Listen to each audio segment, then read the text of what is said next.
kelas masuk semua atau ada yang nggak hadir? Oh iya, saya lupa kalau saya ketua kelas Bu. Ya maaf Bu, hari ini Rizka sakit, izin Bu. Oh, yaudah semoga Rizka cepat sembuh ya. Amin. Oke, nah, sebelum kita mulai pembelajarannya, ketua kelas tolong dipimpin ya doanya. Baik teman-teman, sebelum kita memulai pembelajaran hari ini, silakan berdoa menurut kepercayaan masing-masing. Berdoa dimulai. Amin. Berdoa selesai. Oke, nah sebelum itu Ibu ingin menyampaikan peraturan kelas yang mana yang pertama ini di tepat waktu. Nah Ibu lihat di sini kayaknya semuanya udah hadir tepat waktu semua ya, dipertahankan ya. Terus yang kedua ada aktif dan juga sopan santun. Jadi selama pembelajaran hari ini diharapkan nanti kita dapat saling bertukar pendapat, kita bertukar pikiran gitu ya. Dan ketika bertukar pikiran juga diusahakan untuk tetap menjaga sopan santun. Nah, jadi intonasi suaranya dijaga, perilaku dijaga. Lalu terakhir adalah menjaga ketertiban. Jadi Ibu harap selama pembelajaran hari ini kelasnya tertib ya, dijaga suaranya karena takutnya mengganggu nih kelas sebelah. Oke? Sure. Banget ya. Nah, kalau misalnya ada yang 3 kali peringatan masih nggak tertib, Ibu kurangin ya nilainya ya. Nggak mau. Sepakat gak? Sepakat. Sepakat. Oke, sebelum lanjut pembelajarannya, Ibu mau tanya nih mengenai pembelajaran kita minggu lalu. Kira-kira dia masih ingat gak kita belajar apa? Saya masih Iya ingat. boleh, ya silakan. Jadi minggu lalu itu kita belajar membahas mengenai konsep dasar tentang ekosistem dan keseimbangan lingkungan, Bu. Oke, betul banget ya jawaban Mutia. Kira-kira dia mau nambahin gak nih jawaban dari Mutia?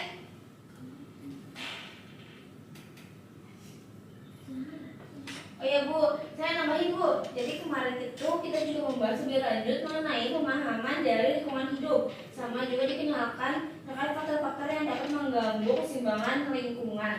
Oke, betul. Berarti buat yang jawab Ibu kasih bintang karena Wih, nanti wow. ini buat ini ya, penukaran poin. Jadi kalau Hey. kalian ngerasa kayak ulangannya kalian kurang bagus bisa ditukerin aja ya. Oke, betul banget. Jadi minggu kemarin kita sudah belajar mengenai konsep dari ekosistem, terus juga bagaimana interaksi makhluk hidup di ekosistem tersebut. Terus juga kita belajar mengenai keseimbangan alam dan faktor-faktor yang mempengaruhi keseimbangan tersebut. Oke. Nah, selanjutnya. Oke, nah di sini Ibu ada gambar nih. Pasti kalian tahu nih gambar apa ya? Ini Monas. Monas. Ya. Oke. Di dua gambar ini ada perbedaan apa sih kalau kalian lihat? Saya Bu. Ya silakan Nadia. Jadi yang langitnya biru itu kelihatan dia tuh cerah banget gitu Bu. Nah Oke. kalau gambarnya sebenarnya tuh kayak butek-butek gimana gitu Bu. Oke, udah selesai gimana Nadia? Oke, bintangnya dulu. Bintang. Oke, benar ya. Jadi yang mana yang kiri ini tuh suasana di Jakartanya ini cerah gitu ya. Pemandangan terlihat dengan bagus. Sedangkan yang di sebelah kanan ini berkabut gitu, suram, kayak kurang terlihat gitu ya pemandangannya. Nah, kira-kira ada yang bisa menjawab gak nih? Kenapa bisa terjadi perbedaan kedua kondisi ini? Saya Bu, Ya, silakan Syifa. kayaknya karena polusi udara di Jakarta itu udah parah banget Bu. Mungkin di gambar kanan itu banyak kendaraan atau banyak aktivitas industri yang bikin udaranya jadi kotor.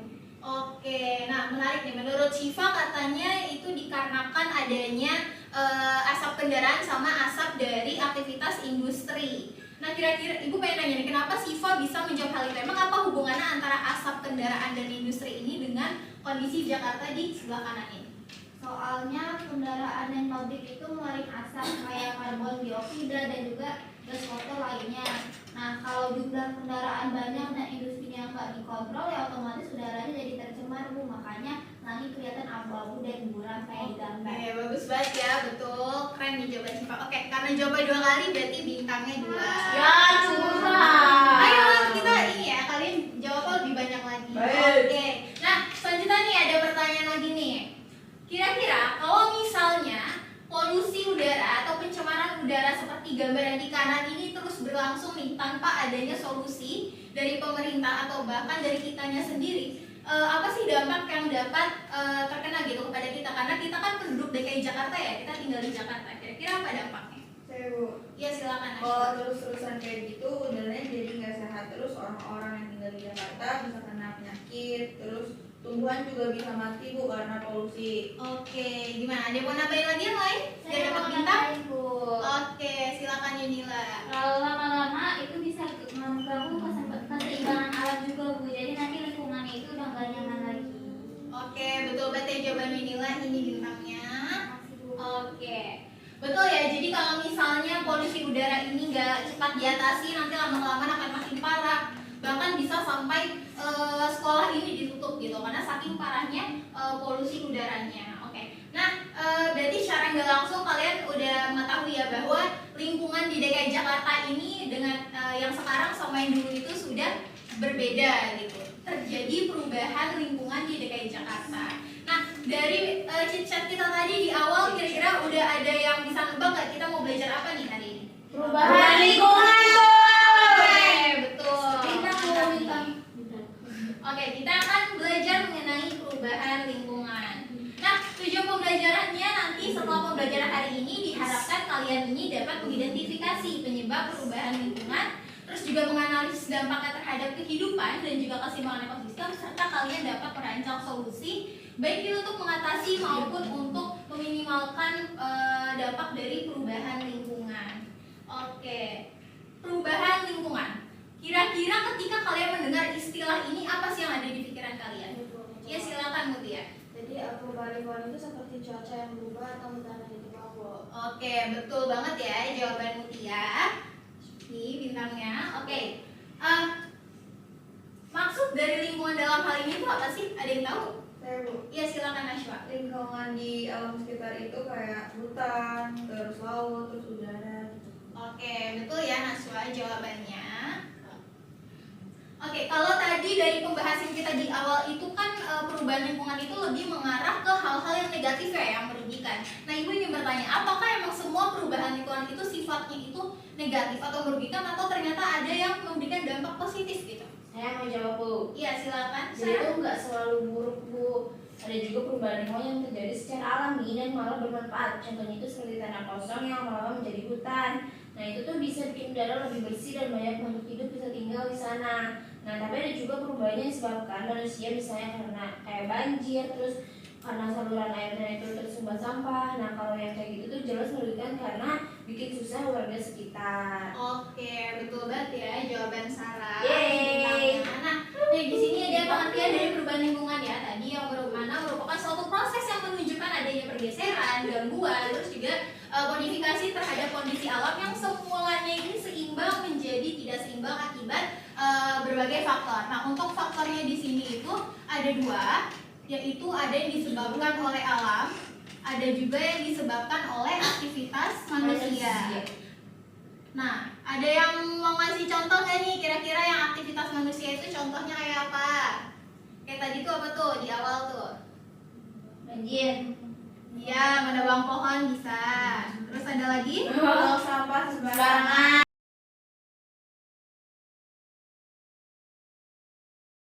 Nah, terus tadi ya di awal itu ada asap apa tuh?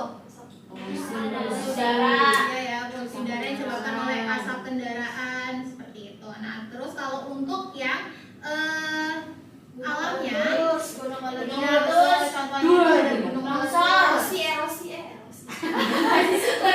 Longsor. Tanah longsor dan lain sebagainya ya. Ya. Tsunami itu juga bisa. Tsunami. Oke. Nah, selanjutnya. Oke. Kalau Ibu tampilkan gambar ini pasti kalian udah tahu nih. Ini apa? Ada yang tahu nggak? Raja Ampat. Oh, bagus banget ya, indah banget ya. Oke. Oke. Kita akan membahas nih mengenai perubahan lingkungan yang terjadi di Raja Ampat. Pasti di sosial media kalian tadi TikTok, Instagram itu udah sering banget ya lewat berita terkait dengan Raja Ampat. rencana adanya diadakan pertambangan nikel di perairan Raja Ampat ini. Nah, kira-kira ketika kalian membaca atau mendengar berita tersebut, apa yang kalian pikirkan pertama Iya. kali? Saya Bu. Iya, ya Sarah dulu ya tadi. Oke. Saya lihat beritanya di Instagram tuh, Bu. Nah, banyak orang yang peduli lingkungan, terus kayak bikin protes gitu, kompetisi. Nah, karena proyek tambang itu bisa merusak keindahan Raja Ampat. Jadi Raja Ampat itu lautnya terkenal sangat indah, banyak hewan langka dan tinggal di sana. Oke, betul banget nih jawabannya, Buca. Oke, betul ya. Nah, tapi tadi dari jawaban Sarah, secara langsung nih Sarah mengemukakan bahwa di sini yang menjadi masalah atau biang kerok ini adalah diadakannya pertambangan nikel. Ya, tapi kalau yang kita tahu ya, nikel itu merupakan bahan dasar dari pembuatan baterai. Ya. Nah, alat-alat yang kita pakai sekarang di kehidupan sehari-hari banyak kan yang menggunakan baterai. Kayak jam juga kita pakai baterai, HP dan lain-lain. Bahkan banyak nih sekarang kendaraan yang bagus-bagus, misal ada mobil listrik, sepeda listrik, motor listrik gitu. Mereka menggunakan baterai. Nah, berarti secara tidak langsung kita butuh baterai, kita butuh nikel. Tapi kenapa Sarah bisa mengemukakan bahwa pertambangan nikel ini menjadi masalah di sini? Jadi itu Bu yang bikin kita semua bingung di sini. Iya, lanjut Sarah ya, dengerin dulu nih, Sarah mau ngomong nih. Nikel itu emang dipakai buat energi terbarukan, tapi cara pengambilan itu malah merusak lingkungan. Salah yang penting banget. Gimana Sarah? Bu, saya mau bantu Bu, saya mau bantu. Saya mau bantu ya, saya mau bantu sama nikel ini emang dipakai buat energi terbarukan. Tapi cara ambil itu salah, jadi bisa ngambil lingkungan yang penting banget. Oke, Soalnya sampah itu kan. ya lanjut aja, lanjut. Bu, cara Bu ngambil Ayo, Bu. Sarah. Sarah mau gimana? Mau dibantu Nadia aja? Enggak, Jamat itu kan daerah yang masih dilindungi, bukan tempat buat bangun industri. Oke, betul ya. Bu, jangan kasih bina soalnya dia bercanda, Bu. Merupakan wilayah konservasi gitu ya, bukan untuk industri. Karena banyak ya ekosistem lautan tuh bagus-bagus banget di sana gitu kan. Nah, selanjutnya kalau nih, ini kan masih rencana ya. Kita berandai-andai nih, kalau misalnya ternyata proyek pertambangan nikel ini memang jadi untuk dilakukan di perairan Raja Ampat. Kira-kira apa sih dampaknya bagi kita gitu, masyarakat lokal, masyarakat Indonesia atau dunia tuh bisa ngerasain juga nggak sih efek dari pertambangan ini? Iya silakan ya. Jadi dampaknya itu wisata itu bisa lumpuh total dulu, padahal banyak warga lokal yang hidup dari pariwisata bahari. Nah selain itu kalau terumbu karang mati, dunia juga bisa kehilangan salah satu pusat keanekaragaman hayati laut. Nah efeknya itu bisa sampai ke perubahan iklim juga, karena kan laut punya peran untuk menyerap karbon. Oke, betul ya. Ini berarti Mutia sudah bisa nih menjabarkan mengenai dampak dari perubahan lingkungan dan dikaitkan dengan berbagai aspek, bukan hanya aspek lingkungan saja, tetapi ke aspek sosial dan juga ekonominya. Oke, bagus. Nah, sekarang kalian nih sebagai pelajar, kira-kira apa sih langkah yang bisa kalian lakukan nih untuk turut dalam menjaga lingkungan? Saya. Coba. Oke, Nadia dulu. Ya kita udah banyak Bu, satu. Ya Bu, jadi kita itu bisa mulai bikin orang-orang sadar Bu, misalnya lewat media sosial. Kita bisa bagikan info atau bahasanya itu kayak repost gitu Bu. Jadi orang-orang itu juga bakalan tahu apa yang terjadi. Oke, betul. Ada yang mau nambahin lagi nggak? Ada yang mau berpendapat? Ayo, Bu. Oke, Rakesa silakan. Ya, saya mau nambahin. Atau kita juga bisa bikin kayak surat terbuka atau petisi di online gitu Bu. Karena banyak yang anak muda yang bersuara lewat internet dan kadang bisa juga viral gitu Bu. Jadi walaupun kita bukan orang pemerintahan atau pejabat itu tetap bisa ikut bantu. Oke, bagus banget nih. Solusi yang ditawarkan ini sangat Gen Z banget ya, yaitu dengan memanfaatkan media sosial. Oke, dilihat dari pendapat dan solusi yang diberikan, berarti secara tidak langsung kalian sudah sadari bahwa walaupun kalian kalian melakukan hal-hal kecil, tetapi kalau kalian tetap konsisten, itu akan memberikan kontribusi yang besar terhadap upaya dalam menjaga lingkungan. Oke, selanjutnya kita akan bermain peran. Kita akan menjadi detektif lingkungan. Sudah Sherlock Holmes. dijelaskan ya. Jadi nanti ibu akan membaginya menjadi 2 kelompok. Langsung ibu bagi ya biar kita mempersingkat.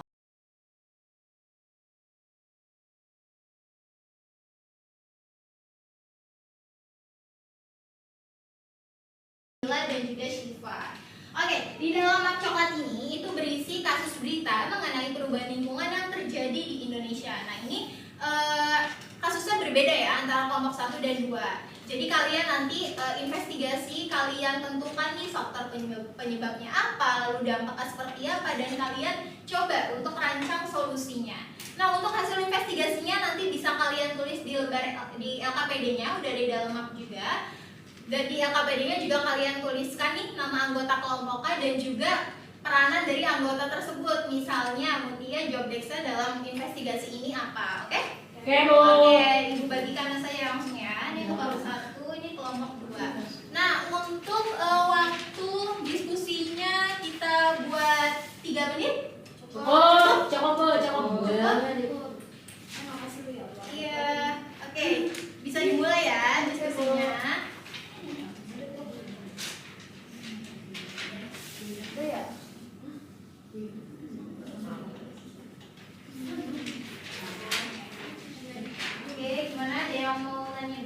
enggak? Aman?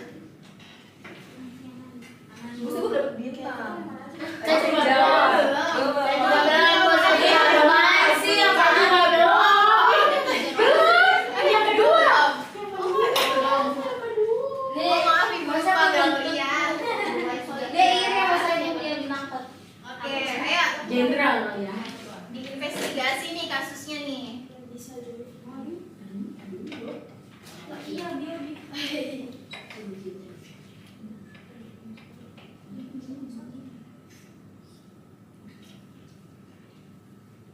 Ibu, Ya? Ibu, saya sama Raisa mau izin dispen ya Bu. Oh, mau Iya. ada apa? Iya, mau ada. Oh iya, mau lomba. Lomba.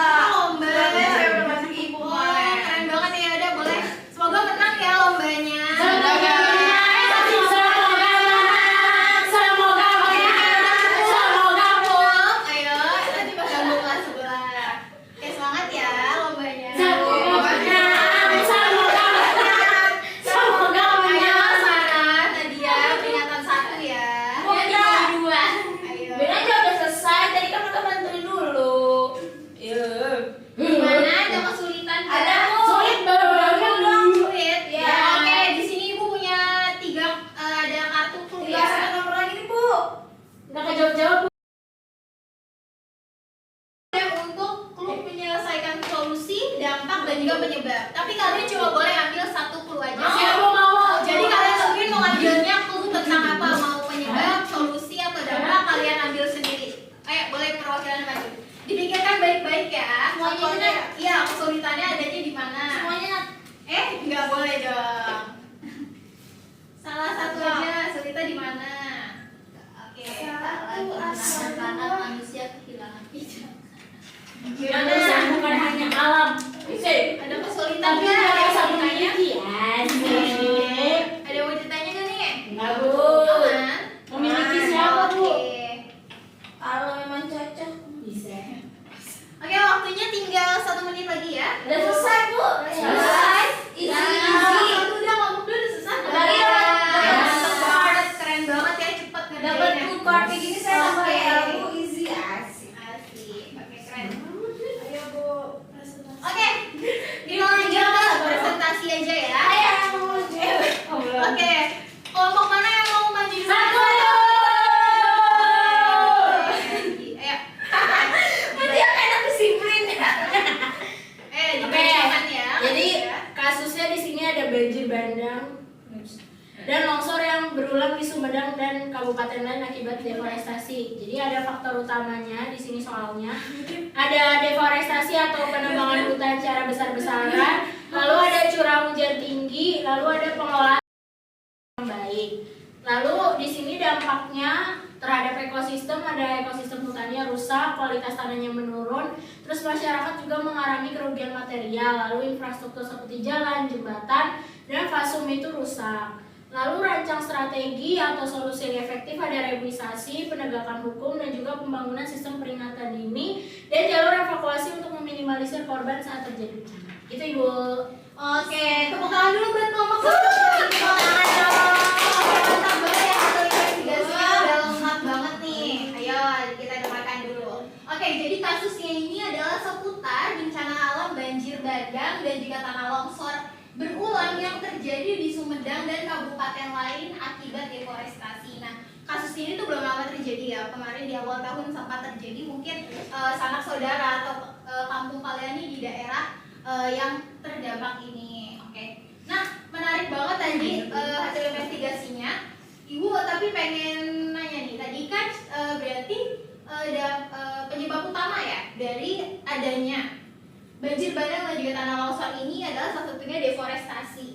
Nah, yang Ibu pengen tanyakan kenapa dengan tidak adanya pohon itu justru dapat memperbesar resiko terjadinya tanah longsor. Nah, jadi saya ingin sejauh deh, Bu. Soalnya akar pohon itu kan tugasnya nahan tanah, Bu. Kalau pohonnya nggak ada, pas hujan deras air langsung mengalir ke bawah dan tanahnya itu ikut ke bawah. Jadi tanahnya itu jadi gampang longsor. Oke, betul ya. Jadi fungsi dari akar pohon ini sendiri itu kan untuk mengikat atau menjaga tanah ya. Kalau misalnya akar pohon nggak ada, otomatis tanahnya nggak ada yang menjaga nih, nggak ada yang mengikat. Jadi lebih mudah untuk luluh. Ya bisa aja.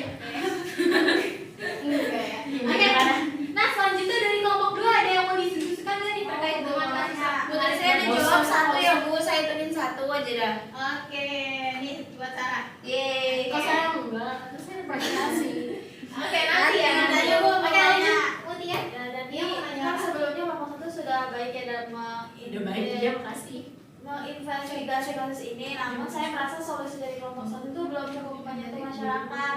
Misalnya reboisasi itu kan bagus, tapi masyarakat mungkin tetap butuh lahan. Jadi bagaimana ya cara menyeimbangkan kebutuhan manusia dan kelestarian? Oke, menarik. Berarti pertanyaan mau langsung dijawab atau gimana? Jawab langsung, Bu. Oke, Kita ada boleh. pintar. Boleh. Silakan dijawab. Mengakui bukan diakui. Banyakan minta bonus. Ayo dijawab. Izin jawab, Bu. Ya. Jadi saya mau langsung jawab ya, Bu. Nah, Itu yang memang jadi tantangan besar, tapi menurut kami bisa diatasi dengan cara agroforestry. Jadi warga tetap bisa bertani tanpa harus menebang semua pohon. Ada cara yang menggabungkan pohon sama tanaman yang bisa dipanen. Gitu. Oke, Ya. solusi yang ditawarkan oleh Sarah ini inovatif banget ya. Mungkin sebagian besar di sini udah tahu apa itu agroforestry, tapi mungkin teman-teman lain ada yang nggak tahu nih agroforestry itu apa. Ada yang mau coba jelasin nggak? Kira-kira apa itu agroforestry? Saya deh, Bu, jawab. Oke, boleh Nadia. Nah, jadi agroforestry itu semacam cara bercocok tanamnya nyampurin pohon-pohon sama tanaman lain, Bu, kayak sayur, buah, atau tanaman makanan di satu lahan. Jadi lahannya itu bisa dipakai lebih maksimal. Oke, betul banget ya. Jadi kalau misalnya kita ingin turut nih dalam menjaga lingkungan dengan melakukan penghijauan, tapi kita punya lahan ini kecil, kita bisa menggunakan teknik agroforestry ini. Jadi di satu sisi kita bisa nih menanam sayuran, buah untuk kebutuhan kita ya, nanti bisa kita petik, kita konsumsi. Di sisi lain kita juga secara tidak langsung melakukan reboisasi gitu ya, penghijauan untuk menjaga lingkungan. Oke, bagus banget nih. Nah, sebelumnya kita kasih applause sekali lagi buat kelompok 1. Keren banget ya. Kita bintang. Oke, silakan duduk kelompok 1. Terobsesi. Oke, lanjut kelompok 2 boleh? Presentasi.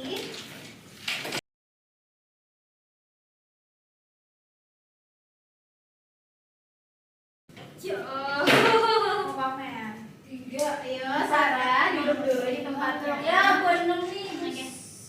Oke, Nadia duduk dulu. Sebentar, Bu. Oke. Ya, silakan dimulai kelompok 2. Baik, jadi kita dapat kasus proyek Rempang Eco City dan dampaknya terhadap lingkungan dan masyarakat ada. Nah, faktor-faktor utama yang menyebabkan perubahan lingkungan pada kasus tersebut adalah pulau-pulau kecil seperti Rempang secara alami lebih rentan terhadap abrasi pantai, intrusi air laut, dan perubahan ekosistem jika terjadi gangguan besar seperti pembangunan industri atau reklamasi. Terus faktor yang kedua yaitu Pulau Rempang memiliki ekosistem pesisir, hutan mangrove, dan terumbu karang yang sangat sensitif terhadap perubahan lingkungan. Untuk nomor 2, analisis dampak perubahan lingkungan tersebut terhadap ekosistem dan kehidupan masyarakat sekitar. Yang pertama itu kerusakan ekosistem laut itu mengancam terumbu karang, habitat ikan, serta biota laut lainnya. Yang kedua itu pencemaran air laut dan sungai di sekitar Rempang akibat polusi limbah cair dan bahan berbahaya dari industri. Yang ketiga itu juga ada ancaman abrasi. Untuk yang ketiga ya.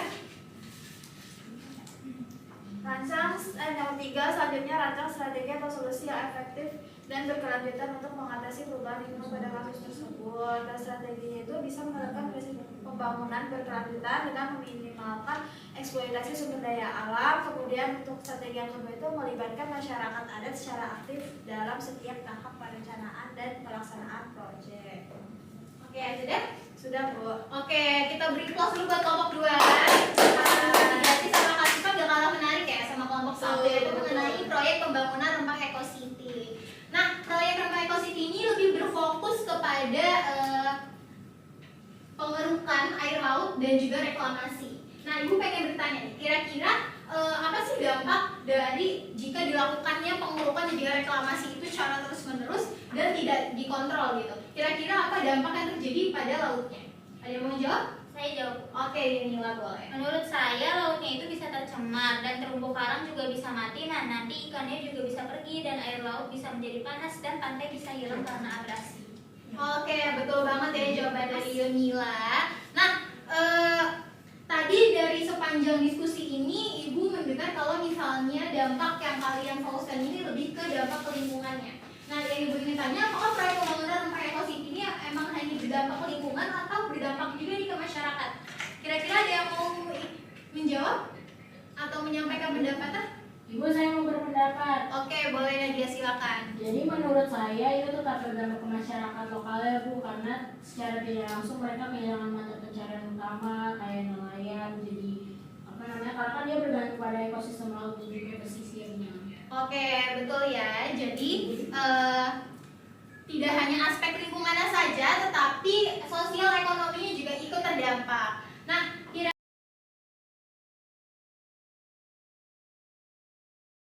Sisi kelompok dua ini kayak relokasi pengembangan masih terlalu lunak. Kalau reklamasi itu yang bikin besar, kenapa enggak sekalian dihentikan aja proyeknya gitu loh? oke, kira-kira ada tanggapan nggak nih dari kelompok 2? Ada, Syifa? Oke, boleh menanggapi pendapat dari Sarah yang menarik nih. Betul juga jawaban dari Sarah, tapi kami memikirkan nggak semua pembangunan harus dihentikan total. Yang penting itu prosesnya itu harus dikaji terlebih dahulu. Kalau terbukti bahaya banget ya proyeknya itu harus di stop. Tapi kalau masih bisa dikendalikan dan ramah lingkungan ya harus dikawal ketat. Jangan sampai mengejar untung tapi alamnya ikut hancur. Oke, betul ya jawaban dari Syifa. Jadi kalau kita ingin merencanakan sebuah pembangunan itu tuh enggak dalam waktu singkat, banyak yang harus aspeknya yang harus diteliti biar tidak ada yang mengalami kerugian baik itu dari alamnya, makhluk hidup di ekosistem tersebut, bahkan untuk masyarakatnya sendiri. Nah, oke, bintang nih buat Syifa tadi udah jawab ya. Oke, mungkin bisa kita tutup presentasi untuk kelompok 2, udah keren banget. Kita berikan applause dulu untuk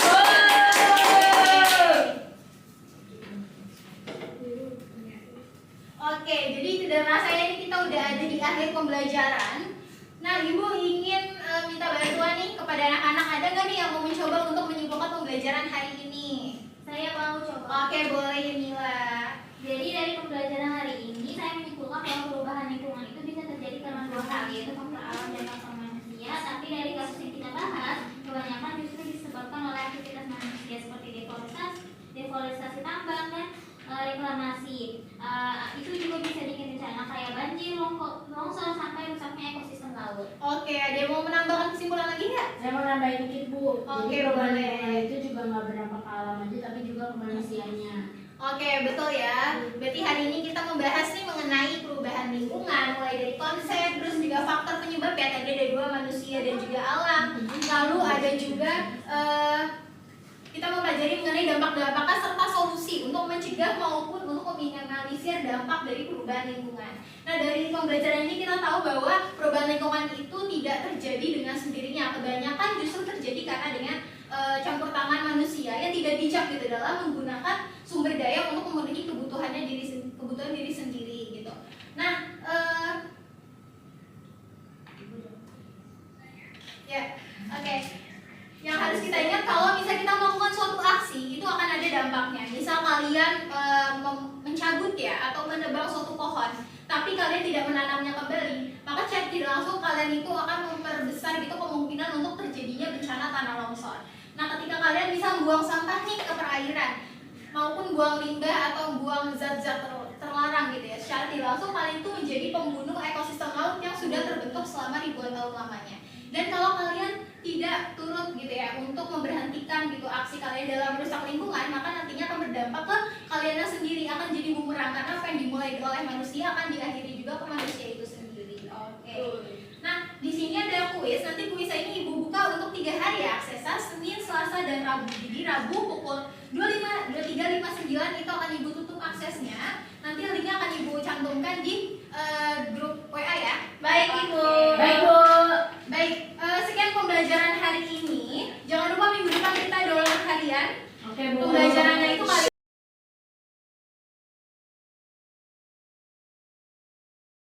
ini, oke? Oke. Share di catatannya.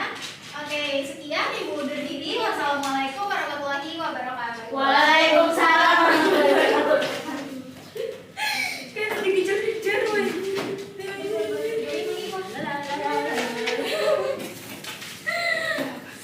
Kocak banget. Aduh, Bagian sultan deh. besok aja deh absennya. Ini punya siapa ya? Ya Bu, taruh depan aja.